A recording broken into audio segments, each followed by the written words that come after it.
రామ్ చరణ్ ఆయన next movie ఆర్16 Buchibabu డైరెక్షన్లో రాబోతున్న ఈ మూవీలో అయితే జాన్వీ కపూర్ హీరోయిన్గా నటిస్తుంది. అదే కాకుండా ఏఆర్ రెహమాన్ దీనికైతే మ్యూజిక్ ఇవ్వబోతున్నారు.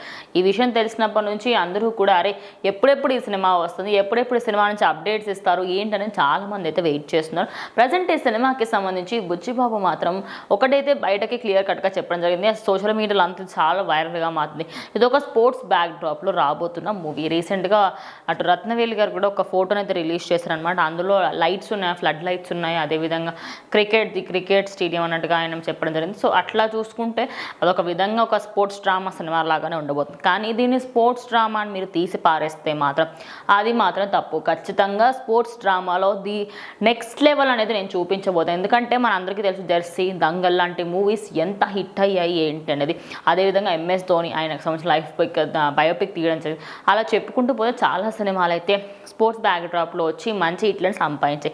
ఇక రామ్ చరణ్ ఇప్పటివరకు అలాంటి టచ్ చేయలే కాబట్టి ఇప్పుడైతే ఆయన ఖచ్చితంగా ఈ సినిమాతోని మంచి హిట్నే సంపాదించబోతాయి. ఇక గేమ్ చేంజర్ వల్ల వచ్చిన బ్యాడ్ని ప్రజెంట్ ఫ్యాన్స్ అయితే జీర్ణించుకోలేని సమయంలో ఈ సినిమా నుంచి వస్తున్న హై గురించి వింటూ ఉంటేనే అటు ఫ్యాన్స్ అందరికైతే గూస్ బంప్స్ వస్తున్నాయని చెప్పాలి.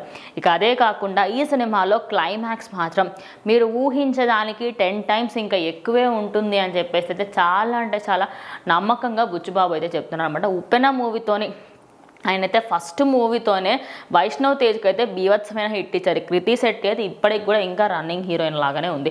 సో కంటిన్యూస్గా ఆయనకైతే మంచి మంచి సినిమాలు పడ్డప్పటికి కూడా వైష్ణవ్ తేజ్ మాత్రం ఫస్ట్ 100 crore అంటే చేసిన ఫస్ట్ మూవీతోనే 100 crore బడ్జెట్ వరకు వెళ్ళడం అనేది సామాన్యమైన విషయం అసలుకి కాదు. అలాంటి డైరెక్టర్ చేతిలో ఒక గ్లోబల్ లెవెల్లో స్టార్డమ్ సంపాదించిన రామ్ చరణ్ లాంటి వ్యక్తి ఉంటే ఇంకెలా ఉంటుంది. ఇంకా అది మన ఊహలకే వదిలేస్తాను అంటూ బుచ్చిబాబు అయితే రీసెంట్గా ఆయన మాత్రం దీని గురించి ఎక్కువగా స్పందించకపోయినప్పటికీ అందరూ కూడా ఈ విషయాలు ఏవైతే ఉన్నాయో అవన్నిటి గురించి కూడా చూద్దాం. మరి సుకుమార్ కాంపౌండ్ నుంచి వచ్చిన వ్యక్తి కాబట్టి ఖచ్చితంగా సుకుమార్ కంటే ఎక్కువగానే చేయాలని కూడా ఎక్స్పెక్ట్ చూద్దాం. March 27కి ఎలాంటి అప్డేట్ ఇస్తారో ఏంటనేది.